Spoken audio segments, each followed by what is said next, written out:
pas rassemblés pour une église. Mais nous sommes rassemblés au bien-aimés. Mesdames et messieurs, vous qui êtes au son de ma voix, nous sommes rassemblés au nom de Jésus. Il est digne d'élévation, il est digne d'acclamation. Si nous l'adorons et le louons ce matin, c'est parce qu'il est le Dieu qui est au-dessus de tous les dieux. C'est lui que la louange doit revenir. C'est à lui que l'adoration doit revenir. Pas à moi. Vous n'êtes pas rassemblés parce que je suis devant vous, mais vous êtes venus parce que c'est Jésus qui est le champion et le vainqueur des vainqueurs. Alléluia. Bien-aimés, je suis venu vous dire encore que c'est lui qui a porté tous vos fardeaux, vos maladies, vos malédictions. Il se fait malédiction afin que tu sois bénédiction. Il a été malade afin que tu sois guéri. Il a été rejeté afin que tu sois accepté. Je suis venu te dire que c'est lui qui t'a accordé le salut. Parce que tu crois en lui. Il est le Dieu qui te délivre. Alléluia. Je ne suis pas venu te parler de moi. Qui suis-je? Je ne suis qu'un instrument entre ses mains pour ses oracles, pour libérer son message. Alléluia. Amen. Gloire à Dieu. J'ai pris 10 minutes sur les 30 qui me restent, il n'y a plus beaucoup. Ah, gloire à Dieu, merci pasteur. Vous savez, c'est bien d'adorer Dieu. Dis ça à ton collègue, à ton voisin. C'est bien d'adorer Dieu. Si tu ne vis pas dans l'espoir, moi je vis dans l'espérance. Toi, tu dois vivre certainement dans l'espoir. Mais il serait mieux que tu puisses vivre dans l'espérance. Il y a une différence entre espoir et espérance. Alléluia. Et beaucoup de chrétiens aujourd'hui vivent dans l'espoir. L'espoir périt, mais l'espérance ne périt jamais. Alléluia. Ah, il y a certaines personnes qui me regardent et disent, mais qu'est-ce que le pasteur veut encore dire? Ceux qui vivent toujours dans l'espoir ne sont pas sûrs de ce qui peut arriver demain.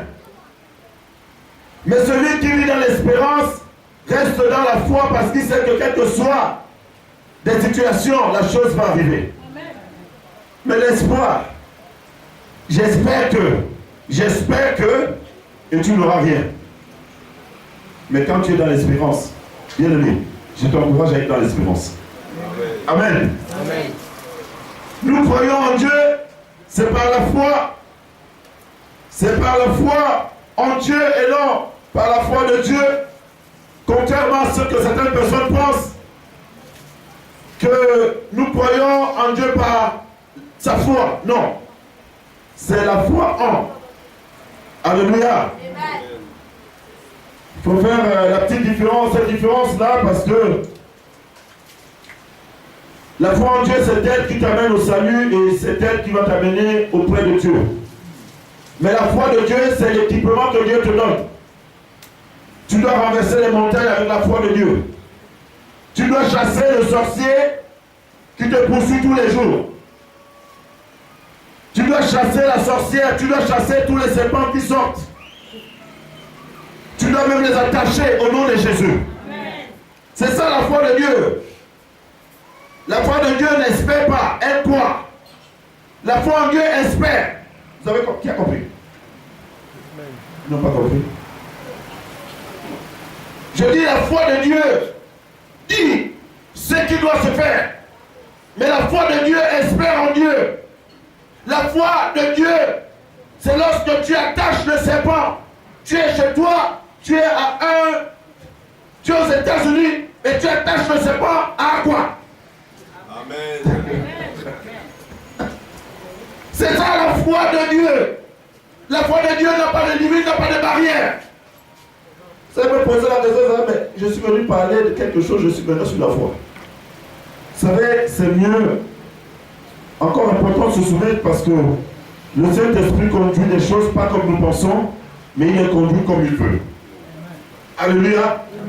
Donc, si tu as la foi de Dieu, le serpent ne peut plus t'ébranler. S'il arrive, tu l'as anéantis au nom de Jésus. La Bible déclare que vous saisirez des serpents. Alléluia. C'est Jésus qui l'a dit. Vous saisirez des serpents. Et si vous buvez quelques breuvages mortels, rien ne pourra vous atteindre. Mais vous saisirez des serpents. Plus de panique. Donc si on vous dit il y a un serpent qui est à côté là, vous l'attachez au nom de Jésus. Ne vous déplacez même pas. Mais toi tu as la foi de Dieu. Ne panique pas. Là où tu es assis, tu l'attaches. Alléluia. Amen. Je suis venu impacter quelqu'un ce matin. Je suis venu te rappeler que tu as un grand pouvoir. Et nous allons prier pour toutes ces choses tout à l'heure. Alors tout à l'heure, je vais commencer par les deux thèmes, c'est-à-dire la synthèse. Je fais une conclusion ce matin. Et le premier thème phare, c'était qui es-tu? Et le deuxième, c'est mon Dieu pourvoira à tes besoins. Alléluia. Amen. Et je vous ai fait comprendre dans le fait que tu es un Dieu. En fait, tu n'es pas le Dieu créateur du ciel et de la terre, mais tu es un Dieu, c'est-à-dire quoi? Dieu, lorsqu'il t'a créé, il a mis en toi sa semence. Il a mis en toi une partie de lui. Et c'est ce qui fait de toi un Dieu. Alléluia. Est-ce que je m'adresse à quelqu'un? La Bible déclare que Dieu a créé l'homme et a soufflé sur ses narines un souffle. Un souffle, c'est quoi? Il a soufflé, il a mis en l'homme une partie de lui, il a mis en l'homme sa semence. Et c'est ce qui fait de lui un Dieu. Je disais à un papa hier, ou je ne sais plus, j'ai dit au papa, mais papa, est-ce que tu sais que tu as le même âge que moi? Et le papa m'a regardé. J'ai dit, mais papa, nous avons le même âge. Parce que les esprits dans le monde des esprits, il n'y a pas l'esprit qui est né avant l'autre.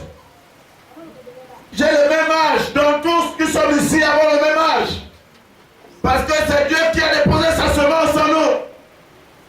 Alléluia. Amen. Mais sur la terre, il y a des personnes qui sont plus âgées que les autres, tout simplement, c'est l'histoire de la terre. Et d'ailleurs, c'est pour ça que chacun retrouve le plus souvent son ancienne nature, qui est la terre. Quand tu meurs, c'est terminé pour toi. Tu repars dans le monde des esprits. Parce que tu es un esprit. Et alors, j'ai dit qu'un homme a une triple nature. La triple nature de l'homme, c'est quoi? C'est l'esprit, l'âme et le corps. Alléluia. Donc en effet, tu n'es plus n'importe qui. J'ai dit que tu es un esprit qui habite un corps. Tu es, en d'autres termes, un locataire dans ce corps. Mais un locataire qui a la responsabilité de bien entretenir le corps. Parce que si tu as une maison, tu dois bien l'entretenir pour qu'elle soit belle. Pas seulement à l'intérieur, mais aussi à l'extérieur. Alléluia. Qui est avec moi? Je dis, tu es un esprit, tu habites un corps, donc tu es un locataire dans ce corps. Gloire à Dieu. Et si tu es locataire dans ce corps, tu dois bien garder ce corps, tu ne dois pas l'utiliser pour faire n'importe quoi. Tu n'utilises pas ce corps pour aller faire de la débauche. Ah, certaines personnes n'aiment pas ça. Lorsqu'on parle de la débauche, ça commence à faire un problème. Le locataire garde sa maison, c'est pour accueillir des personnes qui viennent afin qu'elles voient que cette maison est belle. Alléluia. Amen. Le corps que Dieu t'a donné, c'est pas pour faire du n'importe quoi, bien aimé. J'étais en train de te dire que Dieu, tous nous sommes aujourd'hui dans l'assemblée de Dieu. Bien aimé, je n'ai pas compris quand j'étais encore plus jeune. On nous parlait d'assemblée de Dieu. Et lorsqu'on parlait d'assemblée de Dieu, je ne comprenais pas très bien. Je disais, mais assemblée de Dieu, donc c'est l'assemblée de Dieu.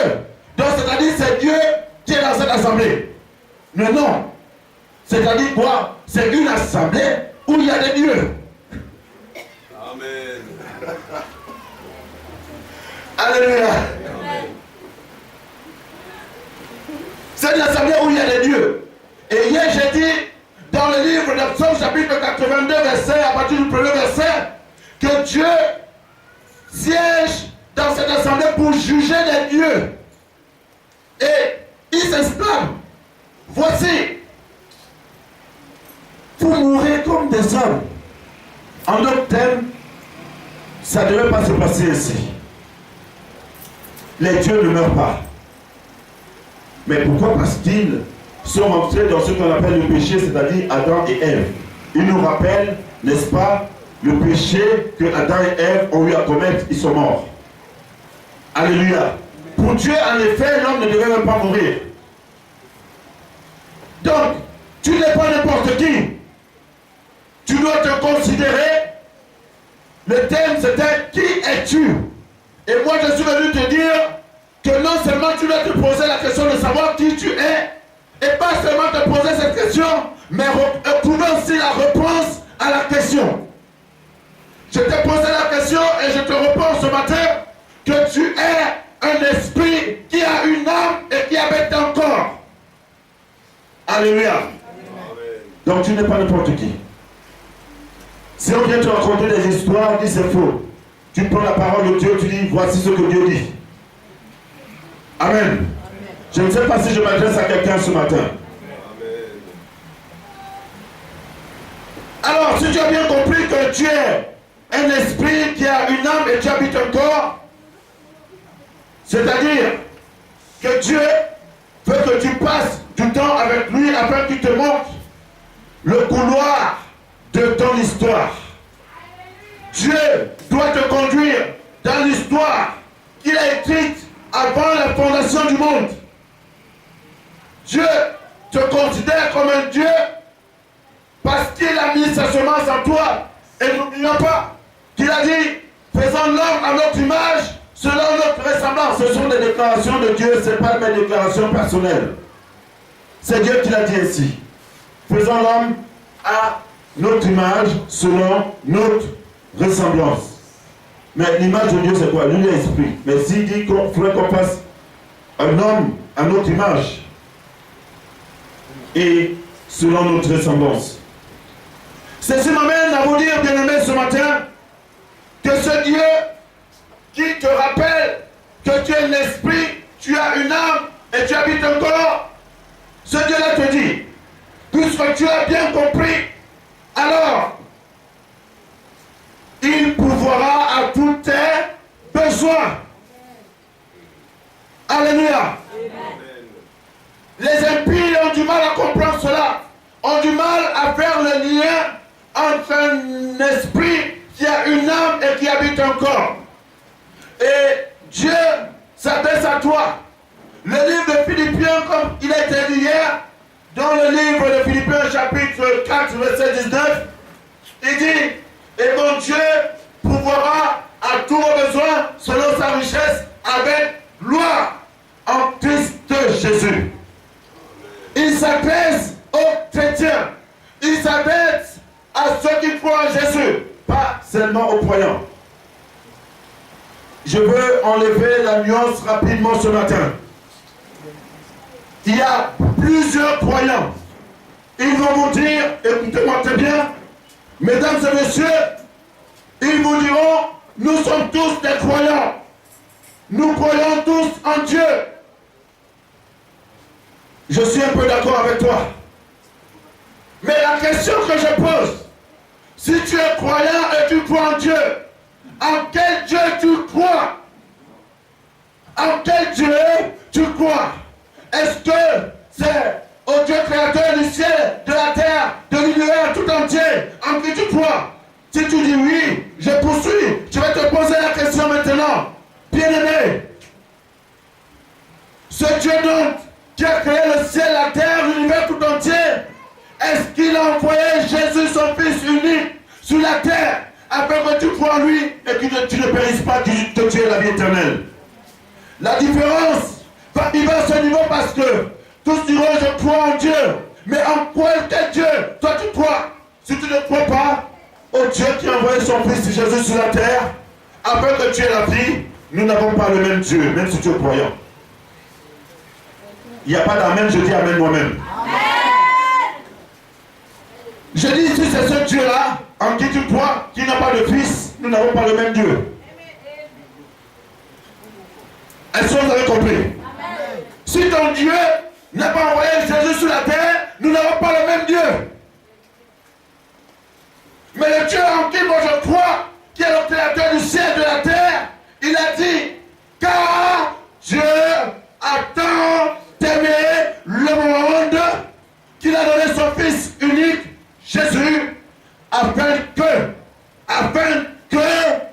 quiconque croit en lui ne périsse point, mais qu'il ait la vie éternelle.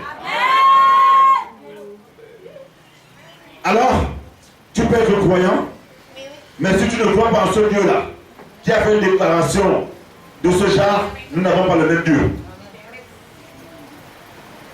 Même si tu es croyant, il y a ceux qui croient en un Dieu qui n'a pas d'enfant. Alors, ce matin, si tu es là, la bonne nouvelle que je t'annonce est celle-ci. Dans le livre de Philippiens, et mon Dieu pourvoira à tous vos besoins selon sa richesse avec gloire. Je m'arrête avec gloire. Bien-aimé, dans la richesse de Dieu, on doit voir la gloire à l'intérieur. S'il n'y a pas de gloire dedans, ce n'est pas la richesse de Dieu. S'il n'y a pas la gloire dans cette richesse, ça ne vient pas de Dieu. Avec ta gloire en Christ Jésus.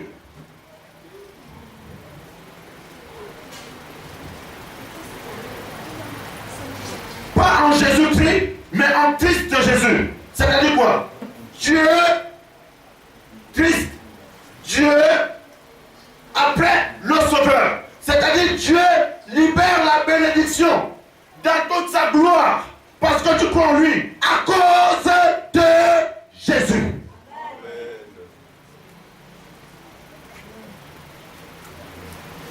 C'est ce qui est écrit dans mon livre. Regardez.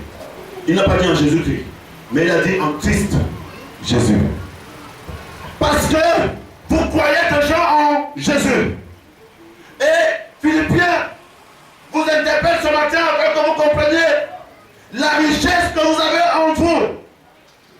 Dieu, dans toute l'expression, il dit, il vous a béni de toutes sortes de bénédictions dans les lieux célestes avant la fondation du monde. Mais bien aimé, cette parole est adressée aux chrétiens et non aux païens. My God. My God. Dieu vous a béni de toutes sortes de bénédictions dans les lieux célestes. Toutes sortes de bénédictions dans les lieux célestes avant la fondation du monde. En qui? En Jésus-Christ. Alors, si tu me dis que tu n'es pas béni, je vais m'interroger sur ta foi. Je me poserai des questions. Je veux bien comprendre un païen qui ne connaît pas Jésus, qui dit que non, je ne suis pas béni. Mais je suis venu te rappeler ce matin que si tu es en Jésus-Christ, tu as été béni de toutes sortes de bénédictions. On dit toutes sortes de bénédictions. Le mariage, je suis béni. Le travail, je suis béni. L'argent, je suis béni. Est-ce que je m'entends ça quelqu'un? Mes projets, je suis béni. Je dis bien le mariage, je suis béni. La maladie, je suis béni. Alléluia. Parce que la bénédiction, contrairement à ce que les gens pensent, la bénédiction, lorsqu'elle descend dans ta vie, c'est tout simplement pour témoigner ce que Dieu a dit. Alléluia. Alors, si Dieu, à un moment donné, t'a béni de toutes sortes de bénédictions, tu vas même choisir la bénédiction que tu veux. Moi, je ne sais pas. On dit toutes sortes de bénédictions, c'est pas moi qui écris. Alléluia. Toutes sortes de bénédictions. Toutes sortes de bénédictions. Il dit, mon Dieu pourvoira à tout vos besoins, selon sa richesse. Mais la richesse de Dieu est immense. Ce n'est pas la richesse d'un homme qui est limitée. La richesse de Dieu, c'est une richesse illimitée. Attendez. Écoutez-moi, pasteur. Dieu, lorsqu'il te donne 5 000, on m'apprend. Attendez. Lorsque Dieu te donne 5 000, c'est plus un problème pour lui de te donner parce qu'il en a encore 5 000 dans sa poche. Alors, Dieu te donne 5 000, il donne encore 5 000, il donne encore 5 000, mais il a encore 5 000 dans sa poche. Il donne 5 000, il a 5 000 dans sa poche, il donne 5 000, il a 5 000 dans sa poche, il donne 5 000, et il est 5 000 avec elle. Attends-moi, on fait pour le voir.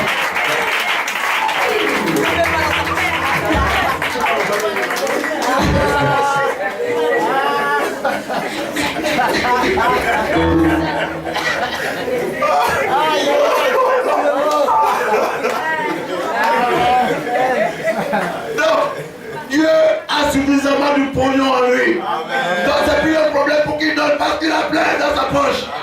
Mais un homme est limité lorsqu'il donne. Oh, ça. Il n'y a plus. Non, c'est pas possible. C'est pas tombé. Oh non, il y a quelqu'un qui m'a volé. Ah d'accord. Alors, lorsque Dieu dit qu'il donne. Ah ouais, l'homme, écoutez bien. Il n'y a plus rien. De toute façon, ne bloquez pas tout à l'heure. Il n'y a plus rien. Donc, lorsque l'homme sort ses 2000, il n'y a plus rien dans la poche parce qu'il faudrait que je parte manger. Comment vous appelez ça chez comment les cafés, là, c'est quoi? Tout.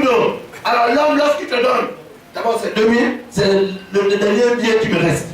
Alors, si je donne à la sœur les 2000, le tour je fais comment? Et demain, je fais comment? Donc, ma sœur, prends 500. Alléluia. L'homme a du mal à donner parce qu'il n'a plus. Ses richesses sont limitées. Mais les richesses de Dieu sont illimitées. C'est pour ça que Dieu donne sans avoir un problème. Et moi qui suis là ce matin, je donne à ma soeur. Je donne à ma soeur parce que c'est Dieu qui me donne. Alléluia. Alléluia. C'est pas un problème pour moi de donner. Parce que c'est Dieu qui me donne. Écoutez, lorsqu'on sort de l'argent, c'est pas pour dire que je suis supérieur à vous, c'est faux. Mais je veux vous amener quelque part à faire confiance à Dieu, même si tu n'as rien. Alléluia. Même si tu n'as rien, donne. Et Dieu te donnera au centuple. Donc les richesses de Dieu dit, il pourvoira à tous vos besoins selon sa richesse. Selon sa richesse. Donc il va te donner, il pourvoira tes besoins. Pourquoi? Parce que tu as cru en Jésus. C'est un privilège de te trouver ici ce matin, bien-aimé, parce que tu as cru en Jésus. Et il te donne selon sa richesse avec gloire. Vous aimez bien voir la gloire lorsque le président de la République passe. Ils sont escortés, il y a l'armée partout, vous voyez la gloire. Mais Dieu te dit, il te donne avec gloire. En Christ Jésus.